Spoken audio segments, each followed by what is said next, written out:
warahmatullahi wabarakatuh. Para pemirsa Mata Setan dimanapun Anda berada, malam ini kita akan intermezzo bertanya-tanya dengan Prabu Anom dan Pangeran Dali. Kita akan bertanya, ada kita berapa pertanyaan dari followers kita sudah melalui WA bertanya.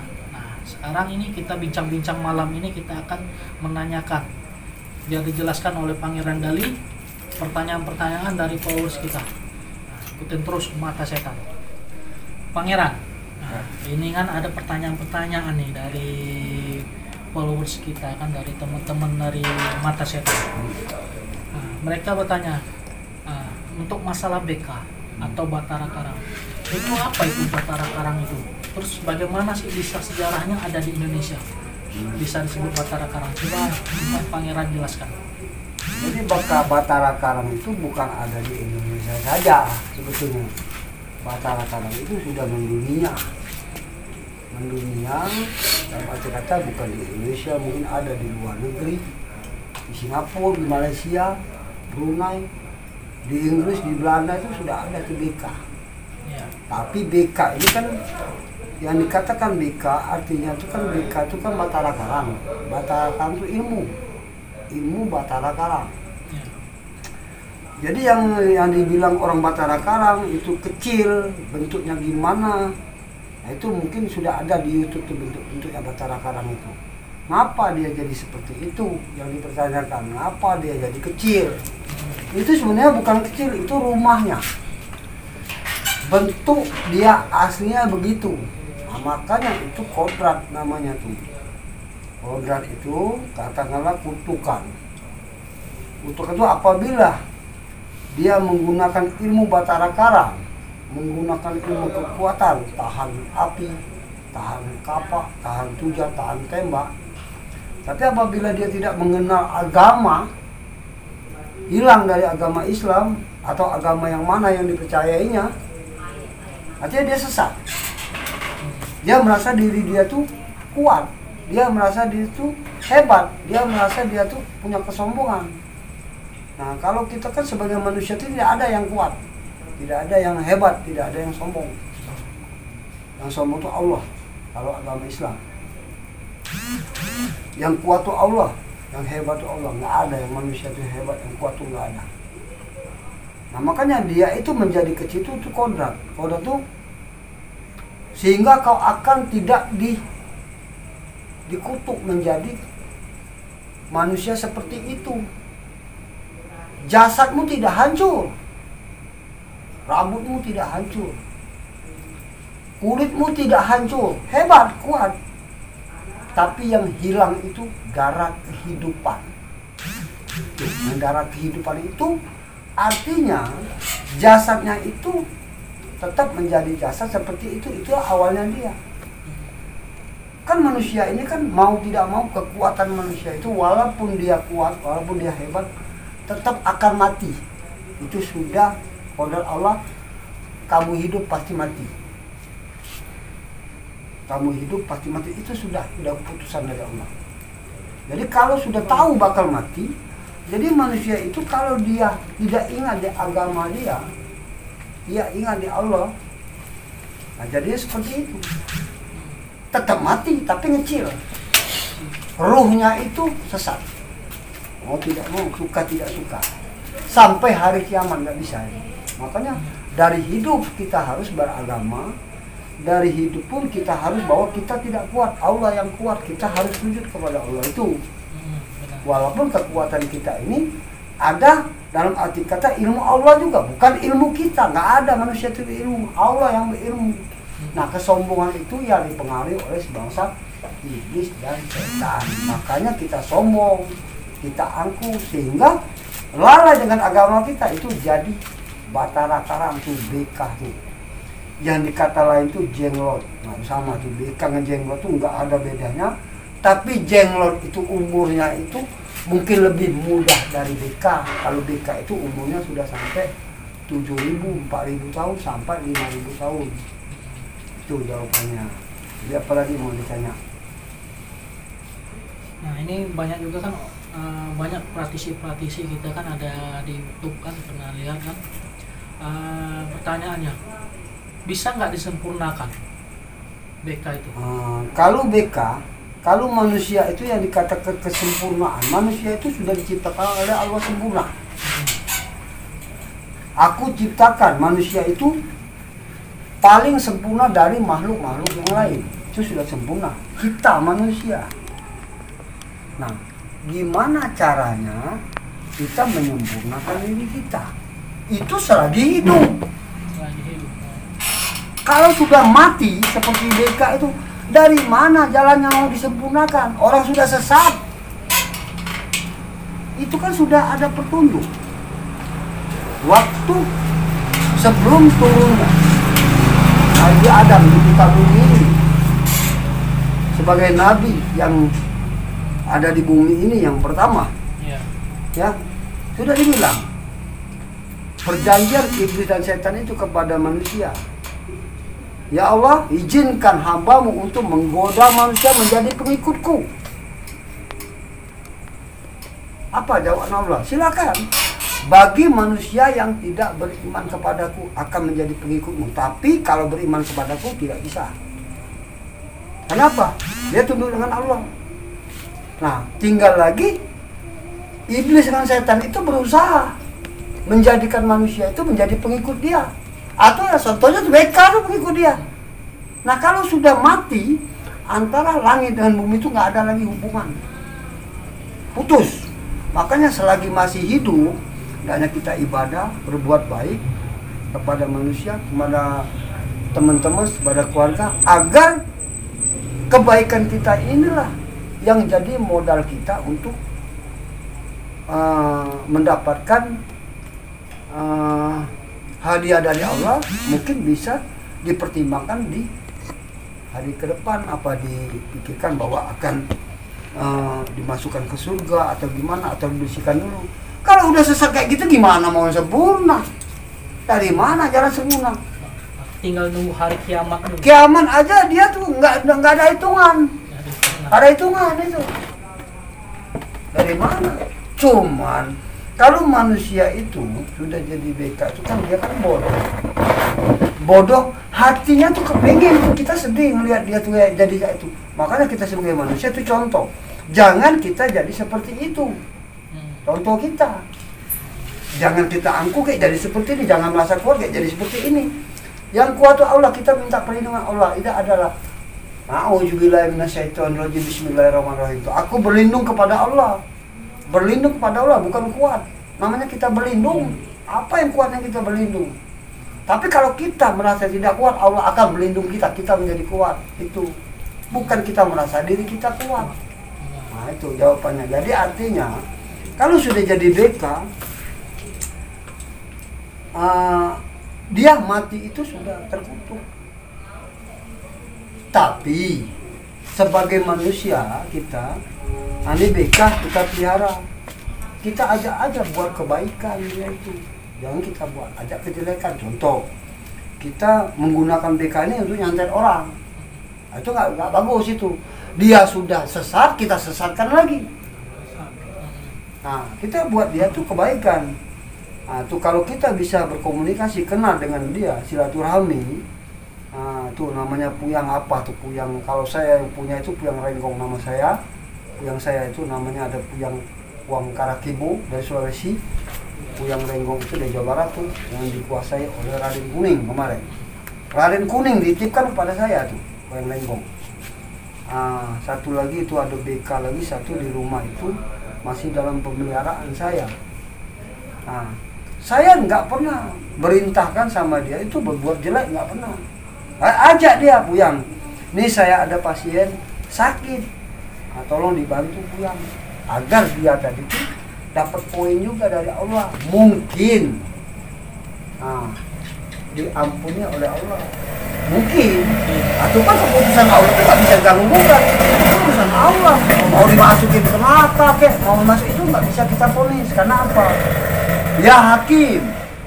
Jadi ya hakim itu artinya itu sudah ada di Asmaul Husna itu. Artinya manusia itu tidak bisa memutuskan bahwa dia masuk neraka atau surga.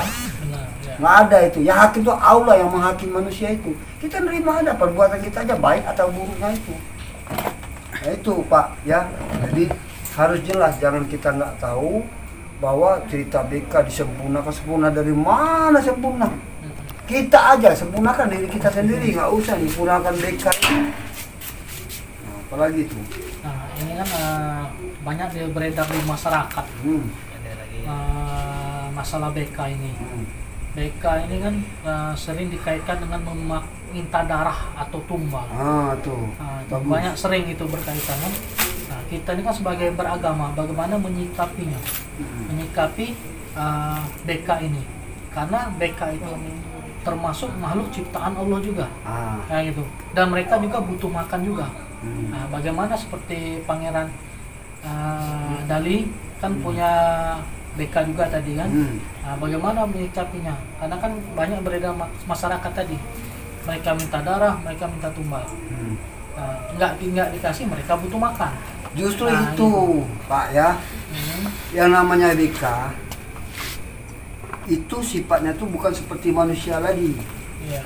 Dia nggak berpikir. Kalau manusia tuh ada nafsu, ada akal, dan ada pikir. Itu selagi jadi manusia.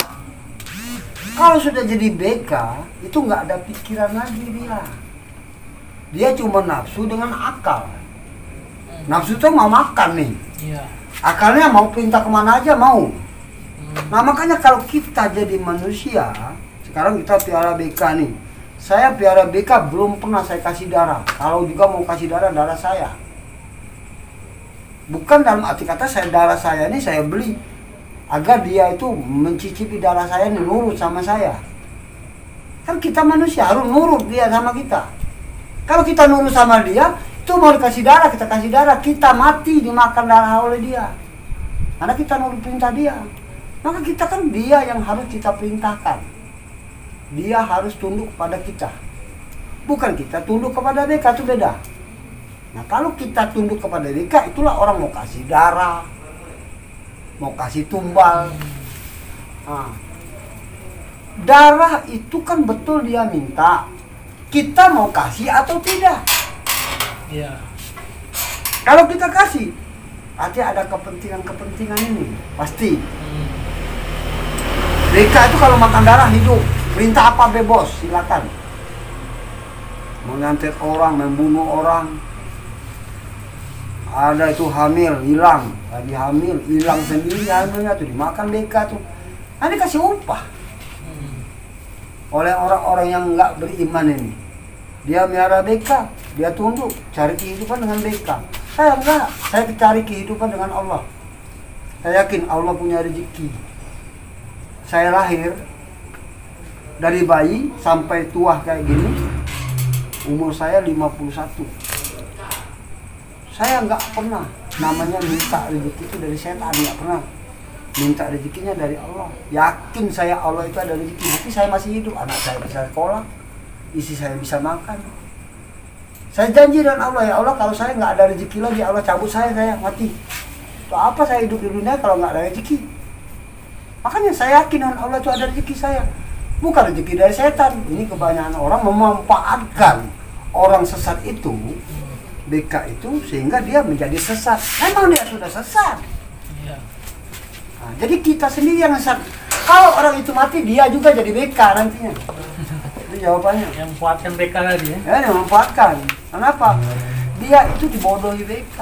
Dia itu dibodohi BK. Saya berapa orang sudah saya kenal yang dia piara BK. Dalam versi rainya itu aja takut. Saya bilang, apa Pak takut sama ini? Takut saya begini-begini. Nggak takut sama BK, bukan takut sama Allah. Suruh diam aja. Minta saja sama gunung itu uang. Banyak jin-jin itu, setan itu. Nunggu aja, setan itu banyak itu uangnya. Setan itu bedanya dengan manusia. Manusia, uang, kehidupan masih bisa digunakan. Setan, hartanya banyak, uangnya banyak.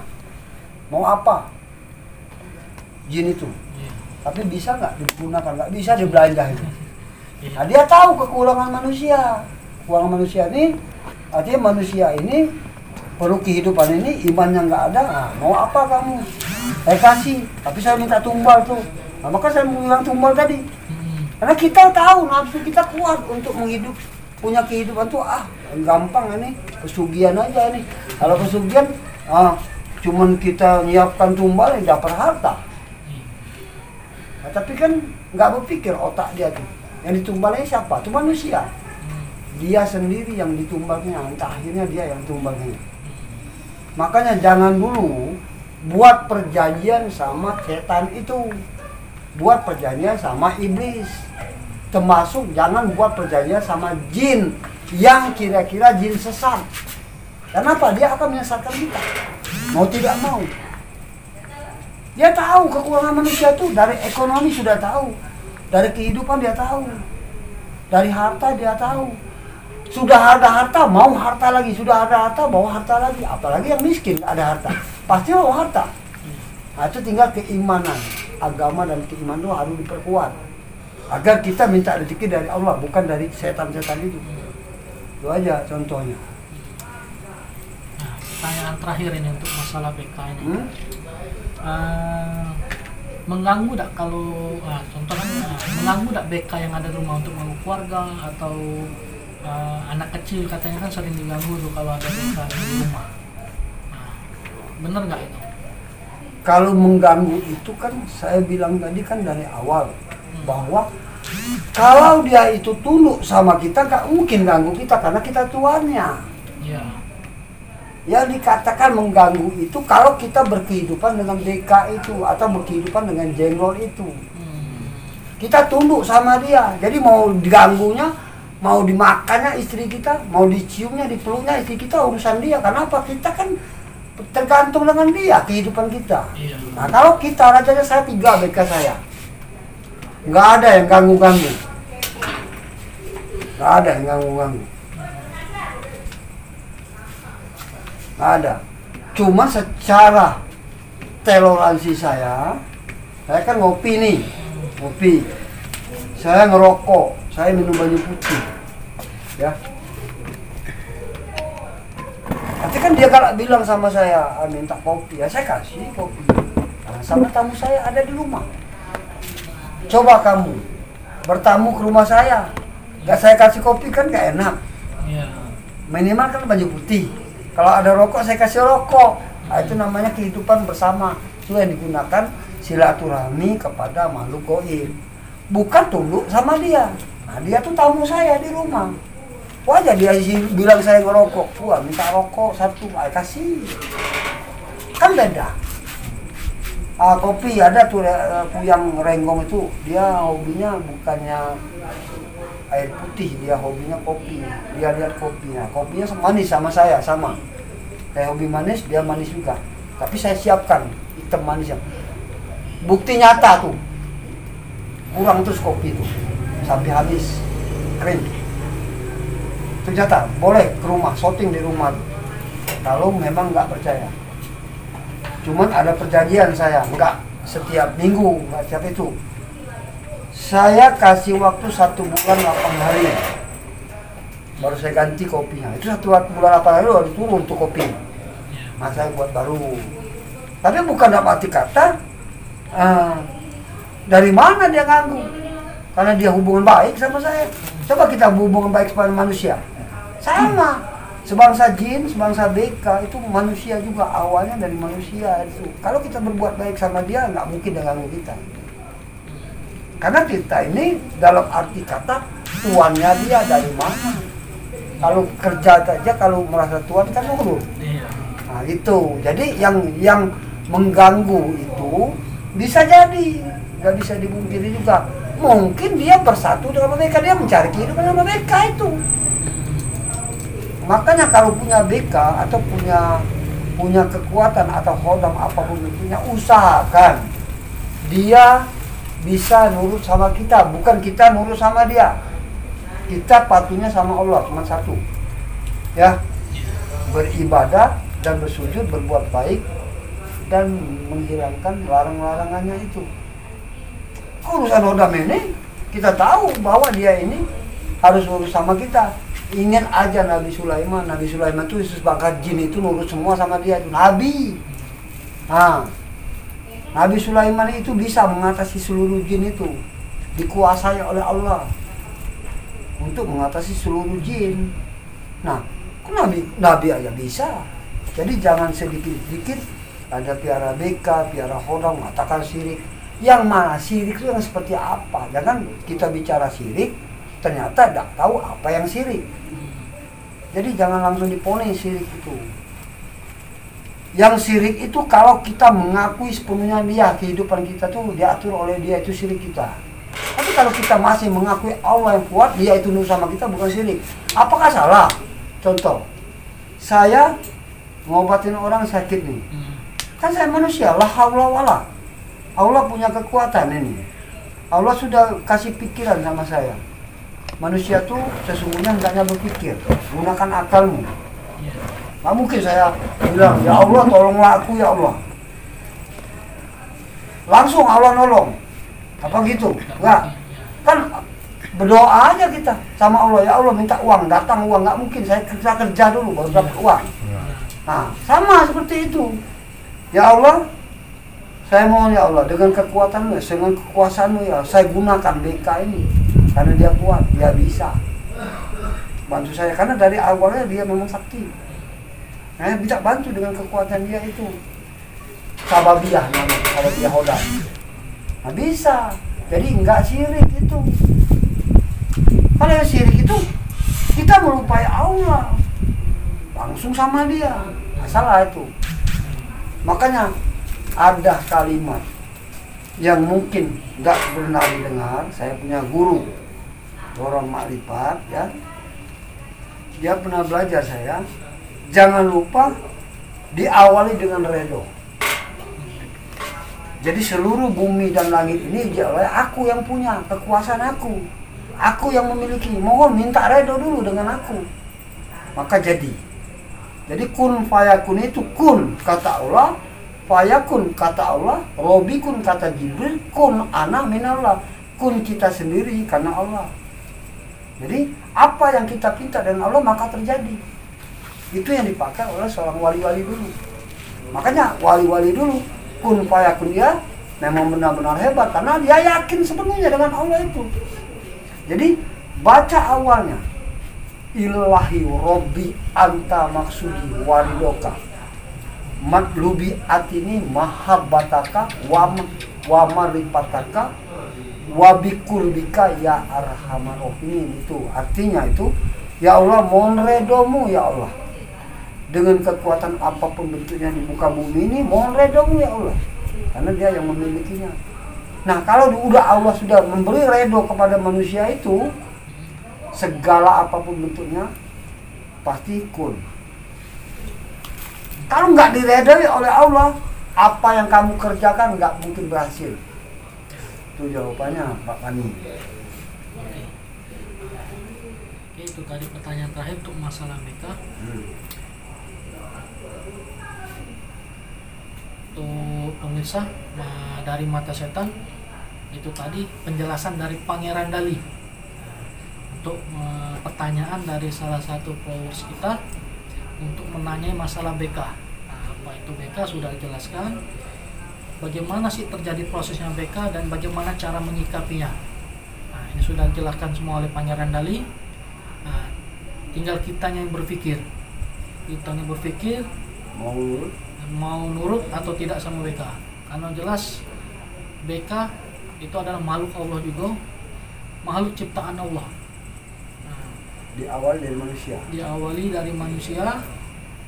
Nah, karena sesat akhirnya jadi BK. Nah, untuk masalah tumbang atau apa itu tergantung diri manusianya masing-masing. Nah, bagaimana dia menyikapi BK tadi, karena BK itu sudah sesat, dan kalau dia sesat pasti mau tambah sesat ya. Nah, tergantung kita lah menyikapinya. Kita semua berserah kepada Allah, karena manusianya adalah la haula wala quwata illa billah. Kita semua berserah kepada Allah, kuatkan iman dan takwa, insya Allah makhluk apapun tidak akan bisa mengganggu Itu tadi penjelasannya dari Pangeran Dali. Wassalamualaikum warahmatullahi wabarakatuh. Tonton terus Mata Setan.